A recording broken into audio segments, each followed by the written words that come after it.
إنك أنت العليم الحكيم ولا حول ولا قوة إلا بالله العلي العظيم. Amma ba'd. Yang dimuliakan Tuan Pengerusi Majlis, Tuan Pengerusi dan adik-adik jawatan kuasa masjid, yang berbahagia tuan-tuan imam, tuan-tuan bilal, tuan-tuan guru, ustaz-ustaz, para alim ulama tempatan, seterusnya tuan-tuan hadirin yang dirahmati Allah sekalian. Alhamdulillah, setinggi-tinggi kesyukuran dan pujian kita panjatkan ke hadirat Allah Subhanahu wa taala kerana Allah mengizinkan kita meneruskan aktiviti-aktiviti keagamaan kita, dan saya dipahamkan hari inilah permulaan disambung semula pengajian kita setelah 2 minggu kita tidak diizinkan oleh Allah untuk mengadakan tazkirah jemaat, dan hari ini Allah beri keizinan kepada kita. Mari kita gunakan kesempatan ini dengan sebaik-baik mungkin untuk menimba ilmu yang manfaat dari Allah Subhanahu wa taala. Mudah-mudahan dengan itu kita dapat meneruskan kehidupan kita sebagai hamba-hamba Allah yang sebenarnya, mengerjakan segala yang disuruh dan meninggalkan segala yang dilarang. Tuan-tuan dan saudara yang dirahmati Allah sekalian, memang hidup kita ni diuji oleh Allah Subhanahu wa taala. Dalam pembukaan tadi saya telah bacakan allazi khalaqal mauta wal hayata liyabluwakum ayyukum ahsanu amala, kata Allah. Dia, iaitu Allah, yang menjadikan mati dan hidup untuk menguji kamu, siapa di kalangan kamu yang baik amalannya. Bermakna setiap orang yang Allah jadikan dalam dunia ini semua diuji oleh Allah. Sama ada dia beriman atau dia tak beriman, dia semayang atau tak semayang, dia berjuang di jalan Allah atau dia menentang perjuangan Allah, sama ada dia taat atau derhaka. Semua orang itu diuji oleh Allah Ta'ala. Kadang-kadang diuji dengan kemiskinan, kadang-kadang diuji dengan penyakit, kadang-kadang diuji dengan bencana alam, kadang-kadang diuji dengan kesusahan hidup, kadang diuji dengan diuji dengan akhlak yang tak baik dari anak-anak, dari anak buah, dari cucu-cucu dan sebagainya. Semua itu merupakan ujian dari Allah Subhanahu wa taala. Untuk menguji kita, kamu ni baik ke tak baik, kamu percaya ke tak kepada aku, kamu sabar ke atau tak sabar, diuji oleh Allah Ta'ala. Allazi khalaqal mauta wal hayah, dia yang menjadikan mati dan hidup. Allazi khalaqal mauta wal hayata liyabluwakum, untuk menguji kamu. Liyabluwakum ayyukum ahsanu amala, siapa di kalangan kamu yang baik amalannya. Kadang-kadang diuji dengan penyakit, diuji dengan kemiskinan, diuji dengan kelaparan, diuji dengan ketakutan dan sebagainya. Walanabluwannakum bisyai'im minal khawf wal ju' wa naqsim minal amwal wal anfusi was samarat wa basyiris sabirin, kata Allah. Kamu semua akan diuji Allah dengan ketakutan dan kelaparan, kekurangan harta benda, kekurangan buah-buahan. Wa basyiris sabirin, berilah berita gembira kepada orang-orang yang sabar. Siapa orang yang sabar itu? Allazina idza asabathum musibah, yaitu mereka-mereka yang apabila ditimpa musibah, qalu, mereka berkata, inna lillahi wa inna ilaihi raji'un, sesungguhnya kami datang dari Allah dan kepada Allah lah kami akan kembali. Tuan-tuan, bila sebut inna lillahi wa inna ilaihi raji'un, itu bukan orang mati aja. Tak kira lah apa musibah yang menimpa kita, sunat kita sebut inna lillahi wa inna ilaihi raji'un. Dapat demam, inna lillah. Dapat penyakit, inna lillah. Jatuh dari motor, inna lillah. Telanggu aku inna lillah. Apa saja sunat kita sebut inna lillahi wa inna ilaihi raji'un. Ini yang diuji oleh Allah. Kadang-kadang diuji dengan penyakit, diuji dengan kesakitan. Allah nak uji kita tu, kamu sabar ke tak? Orang yang sakit tu bukan semua orang beriman aja yang sakit. Tak percaya, kita pergi hospital kejap. Dalam hospital tu semua orang Islam aja ke yang sakit. Orang kafir tak ada sakit. Tak kira kamu beriman ke, kamu kafir ke, Allah akan uji dengan kesakitan. Tapi kalau pergi ke cakap melentang, memanglah orang Melayu aja situ. Tapi dia pergi ke kampung yang sakit tu, orang kafir pun banyak. Lipoh pergi Kepoh, orang kafir pun banyak sakit. Jadi bagi orang kafir tu, Allah nak seksa mereka sebelum diseksa di akhirat. Bagi orang yang beriman, Allah nak tengok kau sabar ke tak. Kalau kau sabar, itu tanda Allah nak hapuskan dosa-dosa kamu. Kalau tak ada dosa, mana tahu kan ada orang dia lepas taubat, lepas taubat dah astagfirullahalazim, dah terhapus dosa, tapi sakit juga. Itu tanda Allah nak bagi dia pangkat yang tertinggi di akhirat, walaupun ibadahnya tak layak untuk mendapat pangkat itu. Jadi diuji, tetap akan diuji. Begitu juga dengan bencana alam. Semua orang diuji dengan bencana alam. Kalau ayah buah, bukan orang Islam saja yang kena.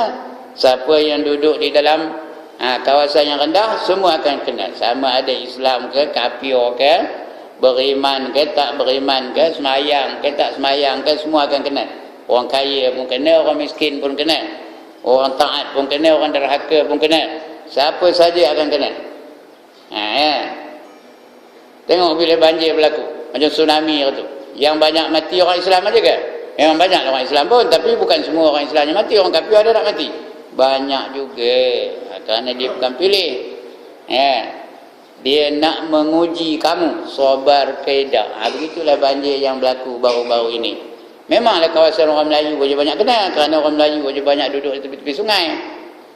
Tapi orang bukan Melayu bukan tak kena, kena juga. Jadi Allah nak uji kamu sabar ke tak sabar. Kalau sabar, Allah nak hapuskan dosa-dosa kamu. Siapa tak nak dosa dihapuskan, angkat tangan. Atau orang ada tak yang tak berdosa, angkat tangan. Yang ni saya nak tengok benar, mana kopi orang nak angkat gambar. Semua kita ni berdosa belaka. Ma min adamiyin illa walahu zunub. Tidak ada daripada anak Adam melainkan bagi mereka adalah dosa-dosa. Jadi Allah nak hapuskan dosa-dosa kita kalau kita orang beriman. Jadi mana ndak jadi orang yang beriman diuji oleh Allah Ta'ala, atau nak jadi orang yang kafir diuji juga oleh Allah Ta'ala. Yang sakit tu bukannya orang-orang beriman je, orang kafir pun sakit juga. Orang yang kena banjir tu bukan orang beriman je, orang kafir pun kena juga. Orang Jepun pun kena banjir, orang Hong Kong pun kena banjir. Di mana-mana saja bila ada tanah rendah, kena ada banjir. Di Amerika begitu maju negara pun, dia kalau sampai musim banjir, kena juga banjir. Di Siam ada tak banjir? Ada, kena belaka. Kalau orang kafir tu bukan kerana nak menghapuskan dosanya. Orang kafir tu kerana nak diberi mereka siksa di dunia sebelum mereka dapat siksaan di akhirat. Khasirat dunia wal akhirah. Rugi di dunia dan rugi di akhirat. Jadi kita pilih mana hendak. Kita hendak jadi orang yang beriman dan beramal soleh yang diuji oleh Allah Ta'ala, atau kita nak jadi orang yang kafir, yang derhaka, yang juga diuji oleh Allah Ta'ala. Pilihlah mana hendak. Kalau kita beriman, itu tanda Allah nak hapuskan dosa kita, atau nak tingkatkan darjat kita di sisinya, walaupun ibadah kita tak layak untuk mendapat pangkat seperti itu. Akhirnya akan diuji dengan kematian. Kadang-kadang orang yang kita kasihi mati. Kadang-kadang saudara kita mati, adik-beradik kita mati, mak kita mati, bapak kita mati. Akhirnya kita juga akan mati. Saya baru lagi keluarga saya mati. Mula-mula adik saya, 12 hari lepas adik saya, kak saya pula mati. Sekarang ni tinggal saya terkontin-kontin aja seorang. Ini Allah uji ni. Allah sedang uji saya. Kamu beriman ke tak? Kamu sabar ke tak? Kamu merunguk rangat ke tak? Kamu salahkan Allah ke tak?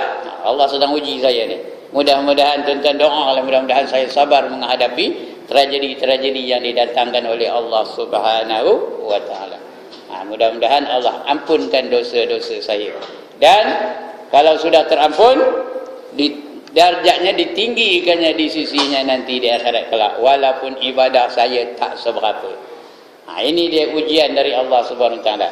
Seperti mana yang berlaku kepada tuan-tuan baru-baru ini, dinaikkannya ayo. Ada yang rumah entah berapa biji anak tangga kena ayo, ada yang tak kena, ya, dan sebagainya.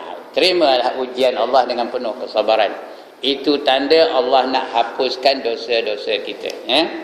Baik, pada tengah hari ini kita sambung lagi pembacaan kita daripada kitab ini tentang perkara-perkara yang ada di dalam neraka, ya. Akan datang kita akan baca syurga pula, ya.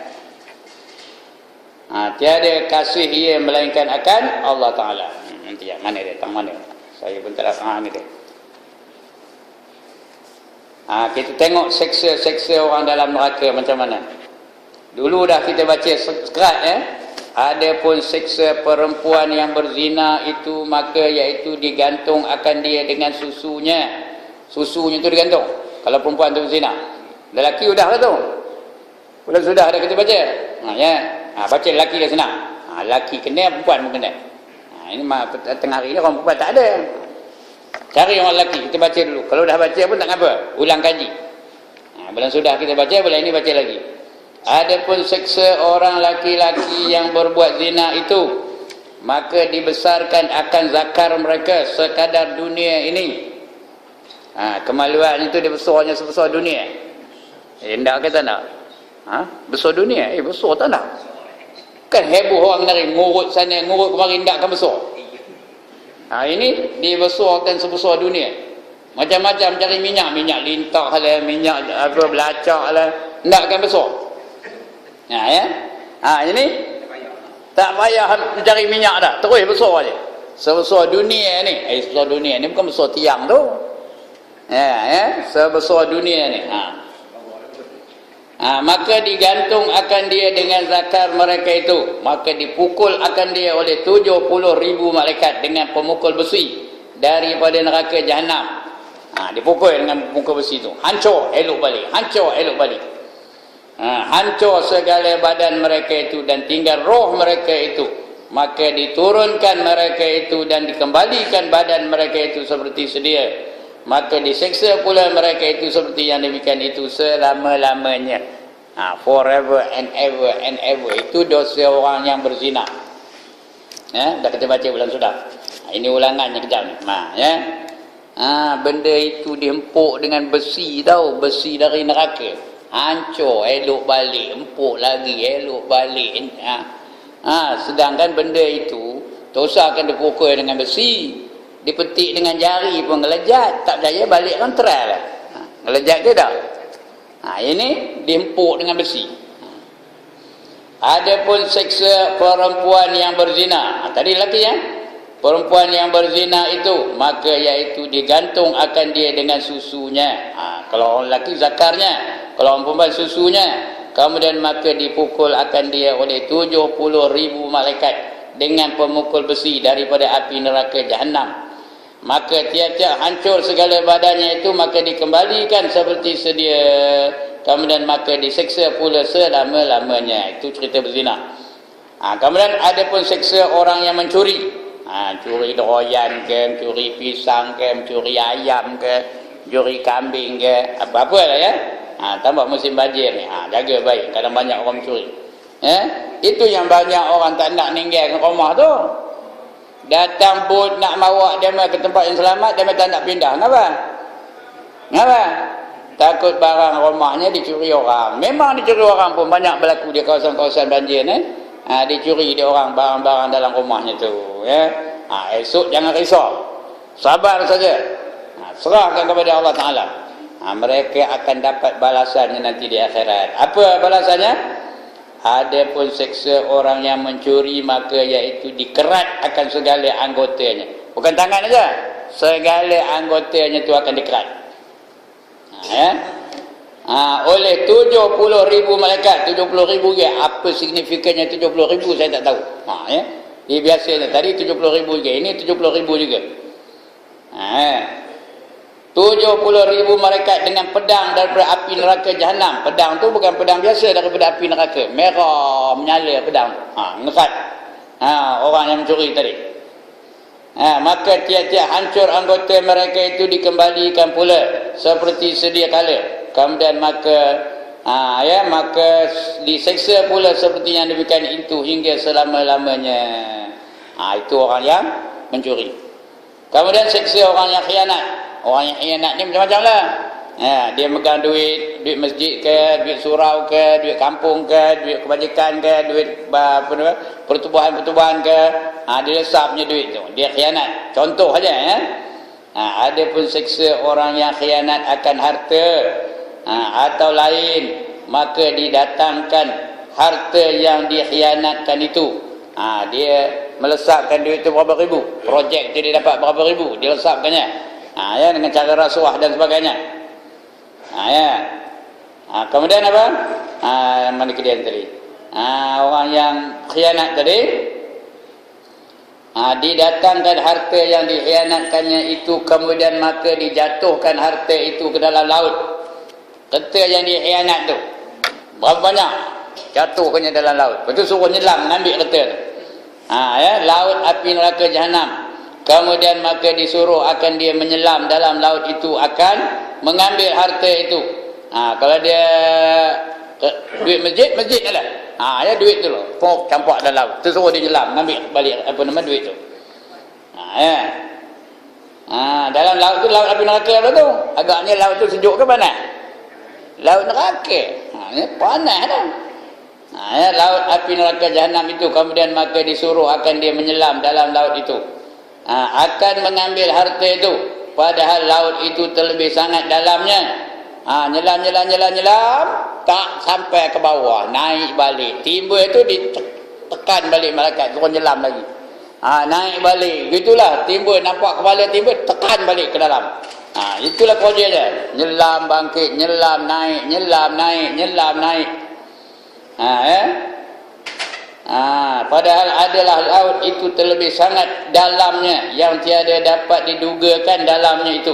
Maka apabila timbul kepala mereka itu daripada menyelam, maka bersegera dikembalikan oleh malaikat. Tekan balik malaikat tu, ya. Maka lagi adalah banyaknya. Malaikat tu banyaknya berapa? Kira-kira 70,000 malaikat itu yang memukul kepala mereka itu. Udahlah suruh nyelam, dimpuk pula kepala tu dengan besi. Dipukul ke kepala tu. Kepala mereka itu dengan besi daripada api neraka Jahannam. Demikianlah diperbuat akan dia selama-lamanya. Itu dia. Apa seksa apa? Orang yang khianat akan harta orang. Tak kira lah. Orang suruh kita simpan duit, datang kita songlapkan duit tu dan sebagainya. Orang amanahkan kita sesuatu harta tu, kita jualkanlah, macam-macam yang berlaku, ya. Kemudian ada pun seksa orang yang kikir. Tahu apa kikir? Kikir, cakap lama ni. Apa kata kikir?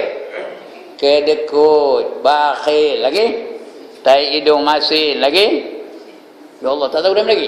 Genggam ayo, tak tiri. Lagi apa? Tangkai jerin, lagi ya Allah, cike. Tekan orang Pulau Tiga tak tahu apa cike. Untuk orang yang cike tu akan hartanya, maka dijadikan harta mereka itu ular. Hartanya itu jadi ular. Yang lebih sangat besar, yang terlebih sangat besar. Kemudian maka dikalungkan kepada leher mereka itu. Ular tu dikalung ke leher. Ular tu gosok aja kan. Apa dia buat di ular tu? Dah ngeliling leher dia tu. Dia patuk-patuknya dah, digigit-gigitnya itu ular tu. Dikalungkan kepada leher mereka itu, maka sentiasa ular itu menyiksa akan mereka itu dengan bisanya. Itu orangnya apa? Orang yang kedekut, orang yang bakhil. Bakhil ni sampai tak nak berzakat. Itu bakhil namanya, ya. Tak nak berzakat. Tak nak nanggung isteri dan anak-anaknya, sedang itu kewajipan dia. Itu bakhil namanya. Adapun seksa orang yang menaruh akan harta padahal mereka itu tiada mengeluarkan zakatnya. Dia nyimpan harta tapi tak zakat. Dapat beladang padi banyak benar dapatnya, beras banyak benar dapatnya tapi tak nak zakat. Doyan banyak benar dapatnya duitnya, beratus-ratus ribu ringgit, simpan duit tu sampai cukup setahun tidak lagi nak berzakat. Dan sebagainya, tak nak berzakat. Dan tiada membelanjakannya di jalan berbuat kebajikan. Terus akan nak zakat, nak bagi orang pun tak nak. Dan menginfak pun di jalan Allah pun tak nak.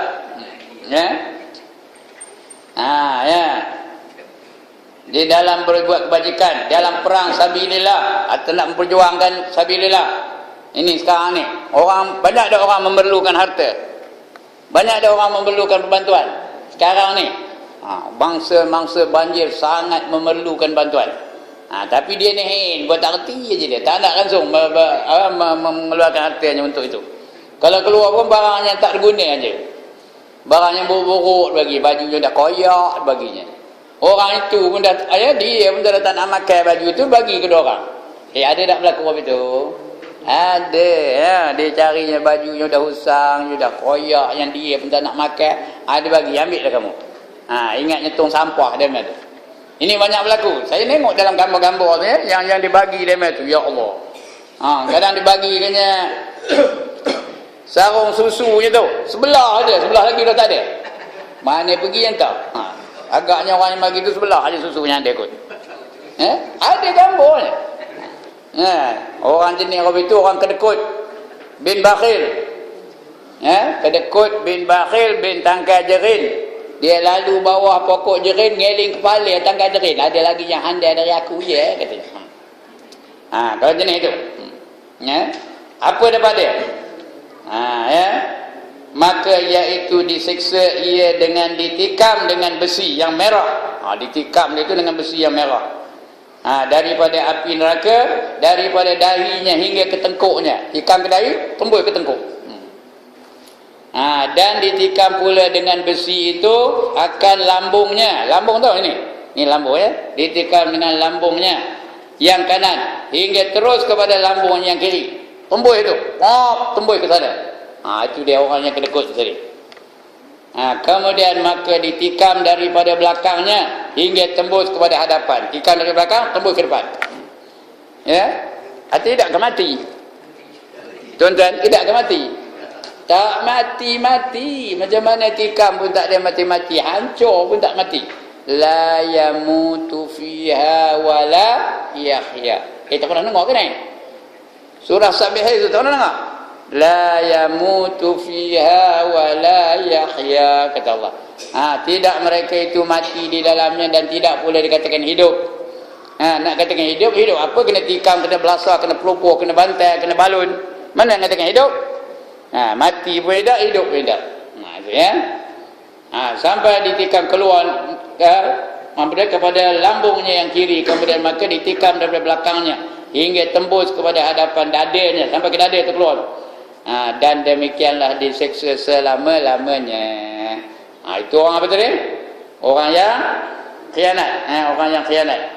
Bukan khianat, orang yang tak nak mengeluarkan zakat, tak nak membelanjakan hartanya berzakat. Adapun seksa orang yang menaik saksi dengan dusta, saksi bohong. Orang tu tak melakukan kesalahan, dia mengatakan dia bersumpah, mengatakan betul dia melakukan. Hari ada tak orang saksi bohong? Banyak ya. Sama ada di sini atau di mana-mana lah. Di dalam dunia ni. Jangan tengok pula tiga ni, jangan tengok dalam dunia ni. Ada tak orang menjadi saksi bohong? Orang yang menjadi saksi bohong apa? Yang dusta ya. Orang yang menaik saksi dengan dusta itu, maka iaitu digantung lidah mereka itu. Lidah tu ditarik keluar, digantungkan. Dengan lidah tu digantung. Sakit ke tak? Lidah tu diikat, itu digantung pada pokok tu. Jadi tergantunglah dia dengan lidahnya tu ya. Digantung lidah mereka itu, kemudian dipukul oleh 70,000 orang malaikat. 70,000 juga dipukul tu. Dengan pemukul besi daripada api neraka Jahannam hingga hancur badannya. Kena pukul tu, hancur. Kalau hancur terus mati tak apa. Ini apa? Elok balik badan tu. Udah hancur, elok balik. Dan tinggal rohnya. Tinggal roh aja, badan dah hancur. Kemudian dihidup kembali. Ya. Kemudian maka dikembalikan badan mereka itu. Kemudian maka diseksa ia seperti yang demikian itu hingga selama-lamanya. Jadi pop, hancur, elok balik. Pop lagi, hancur, elok balik. Pop, hancur, elok balik. Selama-lamanya. Ya, cakap orang putih apa selama-lamanya? Forever and ever and ever and ever and ever and ever. Begitulah sampai bila-bila ya. Okey, itu satu. Ini tengok lagi ni. Ada pun seksa orang yang mengumpat akan manusia. Ini ngumpat saja. Dia tengok dalam surah Abah tu, tak ada kerja dia. Ngumpat je orang ni ngumpat, orang ni ngumpat, orang ni ngumpat, orang ni. Ndak-ndaknya dia berlainan parti pula. Orang ni parti ni ngumpat orang parti ni kan. Mengumpat je kerjanya. Apa erti mengumpat tuan-tuan? Apa erti mengumpat? Menceritakan hal seseorang yang kalau didengar oleh orang itu dia marah. Itu namanya ngumpat. Saya menceritakan kepada tuan-tuan hai Ustaz Ali ni. Kalau didengar dia Ustaz Ali itu dia marahkan saya. Itu ngumpat namanya. Tapi kalau saya kata Ustaz Ali ni imam bagus, baik, itu ngumpat kan? Itu muji ya. Ini saya mengatakan dari hal Ustaz Ali ni, kalau dia dengar dia marah, itu namanya mengumpat. Ada yang balik-balik, Haji Ye pun Ustaz katanya. Haji Ye pun Ustaz katanya. Ye tu lah ngumpat. Yang tak ye tu namanya apa? Dusta. Mana tak? Nak dusta ke nak ngumpat? Ya Allah, tak nak jawab dah ya? Nak dusta ke nak ngumpat? Dua-dua tak nak ya? Dua-dua tu dosa besar belaka. Jadi orang mengumpat tengok. Ada pun seksa orang yang mengumpat akan manusia itu, maka digunting bibirnya dengan gunting besi yang merah. Gunting itu merah pula tu. Besi ngapa merah? Ngapa gunting itu merah? Gunting itu dari neraka jahanam. Itu yang merah tu. Tak ada tulisnya merah, sini tulisnya merah. Saya baca merah ya. Sini tulisnya merah. Yang merah daripada api neraka jahanam. Maka tiap-tiap hancur bibirnya dan lidahnya, maka dikembalikan seperti sedia. Kemudian maka digunting pula seperti yang demikian itu hingga selama-lamanya. Digunting ya, memancut darahnya keluar, elok balik. Ambil gunting, gunting lagi, keluar hancur, elok balik. Gunting lagi, elok balik. Gunting lagi, elok balik. Sampai bila? Selama-lamanya. Jadi lebih baik tak usah ngumpat ya. Jangan mengumpat. Sebab itu digalakkan kita ni supaya jangan banyak cakap ya. Jangan banyak cakap. Ini kejam tadi. 1,5 ya. Jangan banyak cakap. Kerana banyak cakap banyak salah. Apa ni? Banyak cakap banyak salah. Banyak salah banyak dosa. Banyak dosa masuk neraka. Neraka tak betul, neraka. Sekali lagi. Banyak cakap, udah lupa tu, penat naburnya. Banyak cakap, banyak salah. Banyak salah, banyak dosa. Jangan dosa ya. Ustaz Ali jangan dosa. Hantar dia orang Kedah sebut dosa. Banyak dosa masuk neraka. Dah pandai dekat nampak. Ini kena hafal ni. Bulan depan nak tanya lagi. Tak tahu betul tampi tu. Banyak cakap, banyak salah. Banyak salah, banyak dosa. Banyak dosa masuk neraka. Ini hadis ni tahu, tapi hadis tak ada bunyi tu. Man kasura kalamuhu kasura saqtuhu, kata Nabi. Wa man kasura saqtuhu kasurat zunubuhu. Wa man kasurat zunubuhu fannaru aula bih. Itu hadis tu. Matan ya. Maksudnya macam itulah. Banyak cakap, banyak salah. Banyak salah, banyak dosa. Banyak dosa masuk neraka. Itu dia ya. Jangan banyak cakap dah. Kerana cakap tu akhirnya dia ngumpat orang. Anu. Dia mesti ngumpat orang. Jadi jangan ngumpat. Esok digunting bibir. Kemudian tengok pula. Ada pun seksa orang yang membesarkan diri mereka itu. Ini orang takabur ni. Membesarkan diri mereka itu, jalan pun mentok aja, nyengit jauh jalannya, hidungnya tinggi aja. Nongok aja jalannya, tak nak tengok ke bawah pun. Itu orang yang membesarkan dirinya. Apa dia? Mereka itu iaitu dimasukkan mereka itu ke dalam keranda. Masuk dalam konde. Tahu ke konde? Konde orang mati tu masukkan.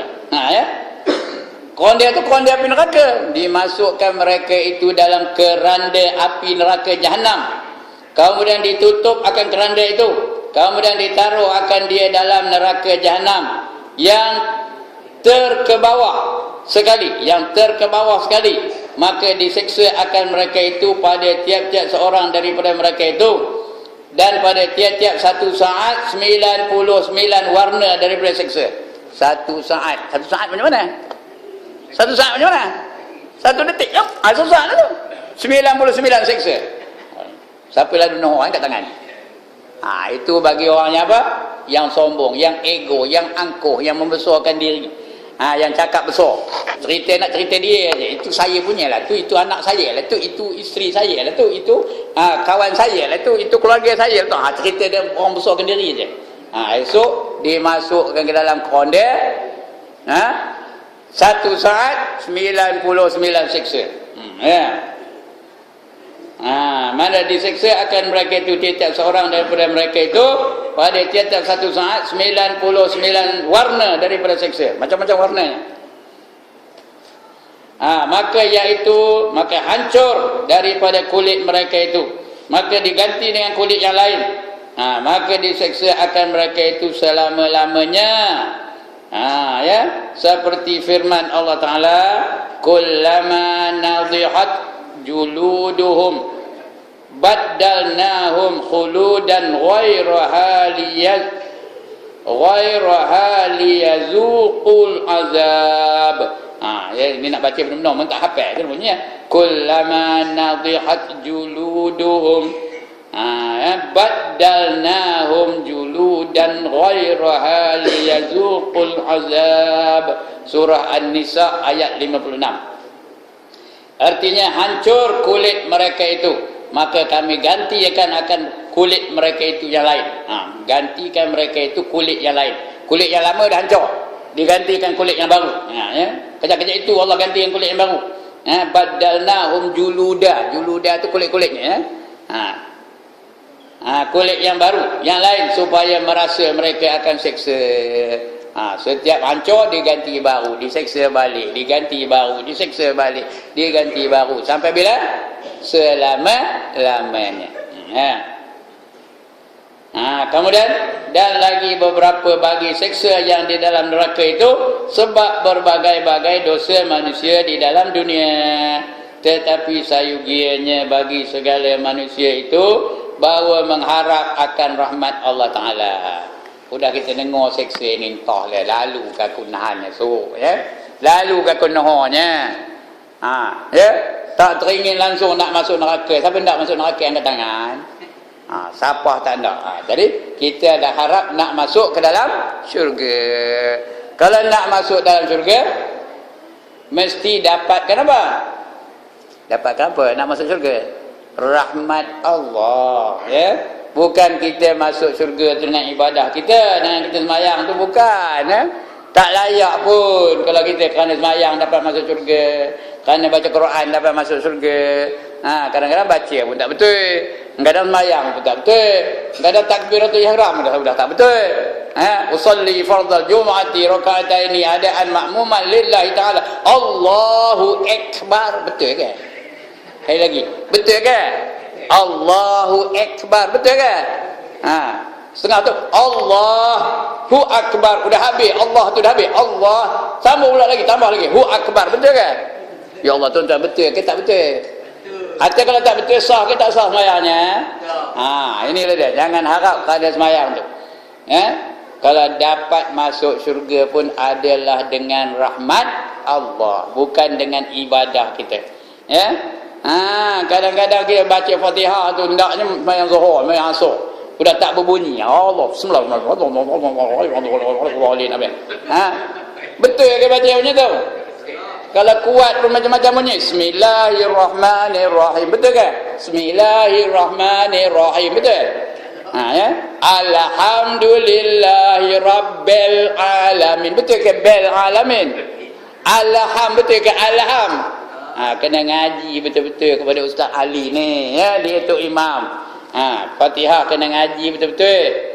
Tahiyat pun begitu juga. Berapa ramai orang yang tak betul baca tahiyat. At-tahiyat, at-tahi, at-tahi, at-tahi. Tahi itu saja. Ya. Padahal banyak kena cek bacaan-bacaan dalam sembahyang tu. Ya. Jadi jangan harap kita nak masuk syurga dengan sembahyang kita, dengan puasa kita, dengan zikir kita, dengan bacaan Quran kita. Kerana banyak benda yang tak selesai lagi. Kita kalau tidak masuk syurga pun hanya dengan rahmat Allah. Bila Allah bagi rahmat baru dapat masuk syurga. Ya, rahmat Allah tu kenapa? Kena diusahakanlah. Bila layak baru dapat rahmat Allah. Ya, apa kata Allah? Innal ladzina amanu wal ladzina hajaru wajahadu fi sabilillah ulaika yarjuna rahmatullah.